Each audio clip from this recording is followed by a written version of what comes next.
Sharper Insights, y'all. I'm Candace. Sharper Insights, y'all. It's Megan. Sharper Insights, y'all. Welcome to the podcast. Sharper Insights. Did you know? Did you know? Did you know? Did you? The cicadas are coming. All right, I don't know about y'all, but I've been hearing a lot about the cicada emergence that's coming up. Janier, have you heard about it? No, because I don't want to know about it. Oh, what? But we're going to know now. Okay, good. Okay. So, hopefully y'all know cicadas are known for their loud buzzing and leaving behind their gross little exoskeletons all over your house and yard. So little brown things that look very scary. I'm They cringing. get stuck. Yeah, Cringing. they're scary. So this spring, trillions of periodical cicadas, yes, I said trillions, will be emerging from the ground. This might sound scary. Engineer is cringing. Why am I here? But cicadas are harmless and are nothing to be worried about. But here's what you should know about this natural phenomenon that's about to occur. So, there are two groups of periodical cicadas. One group that emerges every 13 years, and one group that emerges every 17 years. What's really cool about cicadas is they live most of their life underground, and then they emerge once the soil reaches a comfortable 64 degrees. It's pretty amazing that they can tell just the right temperature and they come up on time. Is there meteorologists down there? Like, what's happening? I don't know. Their leader's just like, all right, everyone, let's go. But since they are temperature dependent, they will emerge at different times around the U.S. So most of the southern states can expect to see them emerge as early as April, while cooler states may not see them emerge until June. Thankfully, we shouldn't see any emerge here in Texas. Amen. Yeah, so for a map of the expected emergence, check out the CBS News link in our sources down below. But what makes this year so special? It's that both the 13-year and the 17-year cicadas will merge, arriving at numbers that have not been seen for generations. The largest cicada event is still yet to come, though, which is kind of terrifying. It is predicted... Kind of. It is predicted that in 2076, the largest broods, and broods just are groups, will come out together, and the experts have named this event Cicada Palooza. So I don't know about you, but I'm kind of ready for 2076. I don't understand why. I know I'm not going to be outside or around any. Just let me know, like, if you can just give me a map of where not to be. That's where I'm going to be. Excellent. But that's where you're not going to be. That's where I'm not going to be. Sorry. Exactly. That's where I'm not going to be. But if you see that, you shouldn't see too many cicadas down here in Texas. But if you do, leave them alone. They're not bothering you. They're not bad like the locusts, but they're definitely coming up. This is a big year. Yes, I'm in my cicada era. No. Y'all, Hi. guess what? What? De-Stress Fest is back. So this is that time of the year. It's getting close to the beginning of finals. So right before finals, individual study day, May 1st, in the afternoon, we're going to have De-Stress Fest from at the cache. There will be food, such as hot dogs, nacho bar. There will be games. There will be activities. There will be music. There will be good times and good vibes, just to de-stress before the finals. So you're not doing anything anyway other than studying, so why not come to the Sharp? Come get some food. Come get some food. The theme is grill and chill, so things will be on the grill, and we're going to chill. Okay, so the hot dogs will be grilled, not boiled. It will have those black marks Good, on good, it. good. I specifically asked Grill Steven. marks. Yes. I specifically asked Steven for those grill marks, and he said yes. Good. Yeah, so it's a little different than other years, so we're actually going to collaborate with Steven. Yes, Steven is a great teammate, staff member of the year from the Red and Black Gala. So, yeah, he's going to provide those meals, something on the grill. Cornhole. Cornhole, Hopefully I bring yes. spike ball. If you can find it. I'll put a little, lesson on for y'all. Okay. She's going to learn us how to play spike ball, y'all. Connect Four. Oh, don't forget the grab-and-go snack bags you can create. Right, actually, because we know they all like to eat snacks. So we're going to pre-make these bags, but it's going to be supplied with all the things you need. We just try to make sure everybody has enough for everybody. But, yeah. So you come and grab it and take it with you so you can have for studying at home. I like that. Oh, and then we will have, because it's called de-stress, we are going to have some self-care and a mindfulness activity. I don't know what it is yet. I'm getting with Weston soon, but we do have something up our sleeve. And so if you like to do a little DIY arts and crafts, we might have that activity. So come check it out. Check out all the spaces. The MSC will be open for studying, obviously, and then for games. And then outside, we'll have some fun things. I have sidewalk chalk and bubbles. Because if we're still children, deep down in our hearts. It feels good, yeah. Yeah. So it's going to be something for everybody. So please come, bring your teammates, and just have a good time right before finals. You deserve it. Hey, yo, can you add this to the queue? Okay, so Dasnii, one of our advisors for football, she wanted to add to the queue a book that she's reading called How to Start Your Journey to Win by Taja Muhammad. And this is a good book to read if you don't know where to start, you feel like you're holding yourself back from a job, debt, family, all those things that could be on the forefront of your brain. This book can help with a shift in your mindset. So if you're ready to win, then this is a guide for you.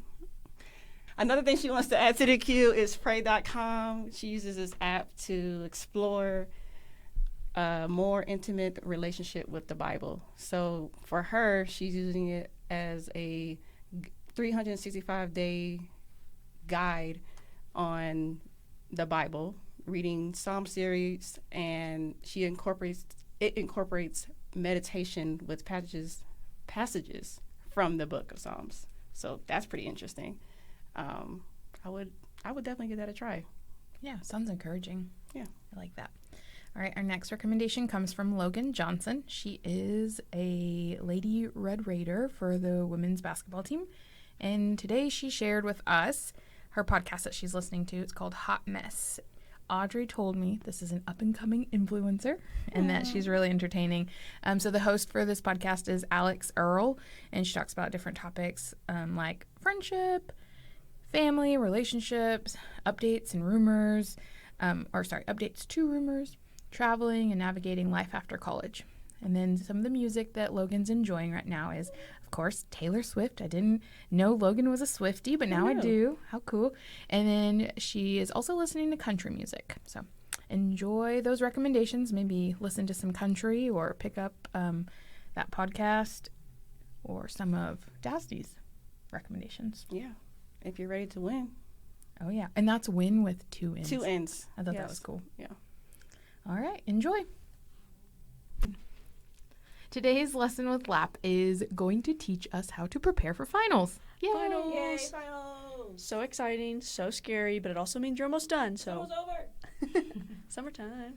So we're going to go over some tips to help make it less scary, less daunting, and more, reasonable. So one thing, you have to start with, do I have a final? Do I have it in all of my classes and some of my classes? Cumulative over the last part of the semester. When is it? Where is it? How long is it? Is it online? Is it proctored? Do I need lockdown browser? Is it a take-home final? Can I use my notes? Can I not use my notes? All those things will be provided to you either in person when they tell you or in the syllabus, okay? So make sure you know that, because everything else that we tell you will be easy peasy after that. If you haven't picked up on how important it is to know your syllabus or to look at it regularly, that's going to give you a lot of good ideas on where things are, when things are. And finals are kind of crazy because they run differently than actual exam time. So they'll be a different day, a different time, even on the weekends. So really know. The worst, a 7 a.m. final on Saturday. Ugh. It happens. And then I've also noticed that a lot of students don't have finals, so that's very lucky, but you still need to know that. Also, don't assume you don't have a final. Go double check and triple check. Exactly. So when you're preparing for finals, it is so important not to cram. Don't do that. It never helps. It only stresses you out. You're not going to remember the things in the morning, so don't even put yourself in that situation. Yeah, and then when you're getting prepared, look through your Blackboard and your classes and your course information, because your instructor and their TAs have put plenty of effort into this, that you could use your notes, you can use your PowerPoints, you can use reviews that they provide to you, you can use chapters in the books that they might be focusing in on. So utilize the information that they provide to you. Absolutely. And as you're going through those resources, see if you can make your own review. Whenever I was still in college, I would try and take, what can I remember off the top of my head? Let's write all of that down. How can those topics or subjects be then asked on an exam? Try and make your own questions and put yourself in the shoes of your professor, and that will really help you as well. Even like teaching that topic or that subject to someone else will also help you remember it later on too. On the grounds of making a study guide, there are a couple different things that you can do. You can build out your own Kahoot, so you can just take it with you and answer questions, quiz yourself, but in like a fun challenge the bot kind of way. You can also use a couple different AI platforms that will take your notes and create a study guide for you. Practice quizzes, practice tests. So do a little research, see what some of those platforms are. We can also tag a couple in our link for this, but you can upload your information and it'll spit out a quiz or a study guide for you. Something that Audrey was talking about when we were going over some of these tips was creating your own questions. So professors might create their review for you, but it's a cool challenge to reword those questions or to ask that in a different way. So do you have any more insight on how you can create some of your own questions? Yes, so my background is more science-based, so whenever I would see a topic or even a definition, asking yourself, okay, if I know this definition, what topics will stem off of it? So if it's something with anatomy, okay, if I know where it's located in the body, what could they then ask from there? Is it going to be about the veins? Is it going to be about the ligaments? So think broader, don't just have tunnel vision about those kinds of things. But even if it's more general knowledge, such as history, okay, it's great that you know the date of a super big historical fact, but then what else was going on? What happened leading up to it? What did it cause after the fact? So trying to think of the other things that could be caused by that, that's super helpful. And again, that's what your professor is going to be doing on an exam is what is that called? Whenever they, what is it? I don't know. It's like when you take the subject and then they put it to use. What is that? Application? Yes. Oh, the application. The application they're of that knowledge. applying your knowledge. Yes, exactly. So that's what they're really going to be testing you on. You know what's really cool is that all of this comes together. What have we talked about in our past podcast episodes? If critical thinking, and the being able to create your own questions that go a little bit deeper, that have the application piece to it, you are doing nothing but critically thinking. Yeah, and so it's really cool to get your brain to start to think in that direction. All right, another cool tip that we had was study groups, and Megan just enlightened me about something kind of cool. So let's hear about the study buddies. So study buddies, obviously, most people want to have like a little group. Go to the library, go to the coffee shop with your friends, and you can go and try to study, be as productive as possible. Sometimes you don't, your schedules don't allow for you to have somebody go with you. So they actually have like virtual study buddies on like YouTube. So it's 3 hours of somebody that's studying, and you can have them with you if you need that accountability buddy. If you need somebody to be with you in these like 3-hour segments, they'll stop you about 25 minutes, half an hour, and say, let's take a break, let's go for a walk or do whatever. There's noise, so it's not just silence. It's not music where you're listening to the lyrics and getting distracted, but it's like actually study buddies. And if that kind of weirds you out that you're watching a video of somebody, there's a couple different videos also where it's like a library setting, so it's noises that you would hear in a library. It's like a really cool den where that has a fireplace and you can hear the crackling.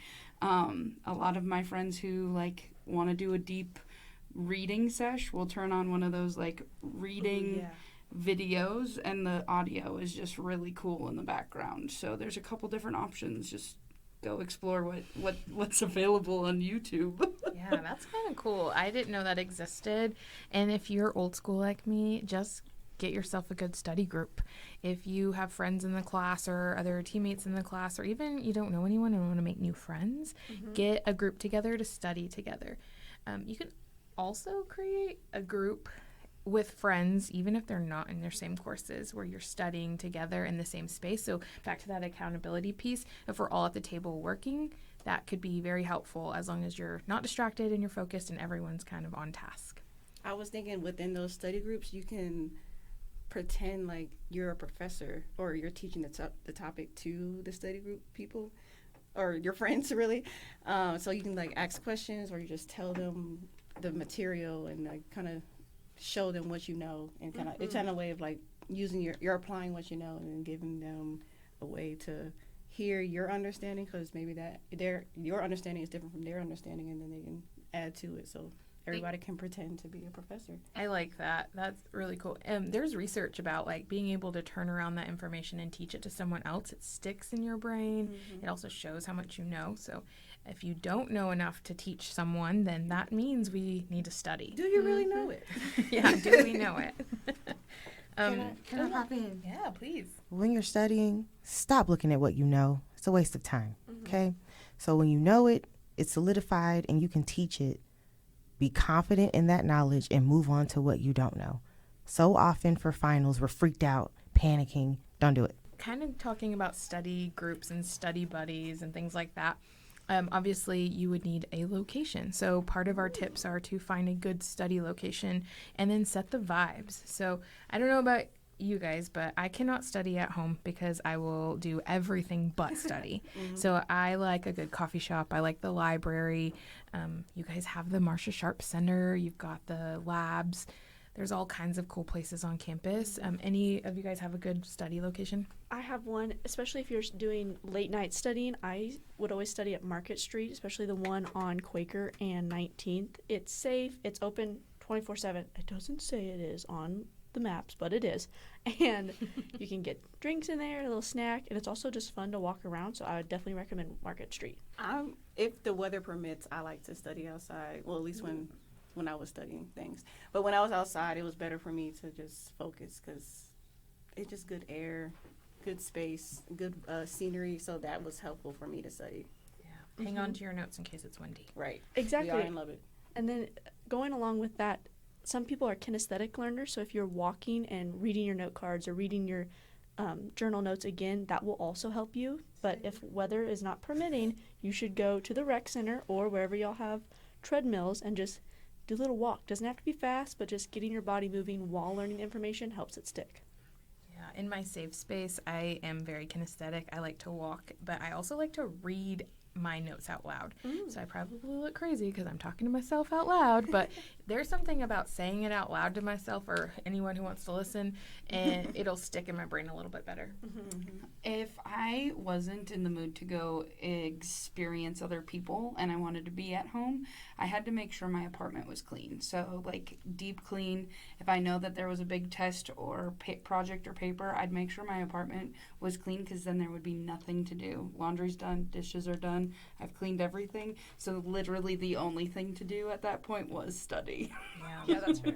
And that's what I mean. I can't be at home because I weirdly would rather clean than study. So I would do a lot of things. avoid the cleaning and study somewhere else. Also, good vibes. I don't know about you, but I need some good music. I need some good tunes. I have several students who come through my office, and we've got, like, they'll hit play on their music, and we'll listen to it out loud while they're working. And same, if they don't have anything, I'm like, can I please play some music? And usually they, give me some suggestions. So put some music on, put some ambient music, whatever works. Don't fall asleep, but get those vibes going. All right. Something else would be just a study break. I think we might have alluded to that earlier, but don't sit for too long. Your brain's not going to retain anything if you're tired and you're kind of over it. Get up and take those breaks. How do you all break usually? This is going to sound crazy, but whenever I would need a big break, like you said, get up, walk, do some squats, do some push-ups, get your blood flowing. I say that like I did a lot of push-ups. I probably did one or two, but it helps. So just a little bit of movement. That's one or two more than I'm doing. So I would just get up and get a snack because that's good. I just want to eat. What do you like to snack on when you're working? Chips. I like the salty crunch.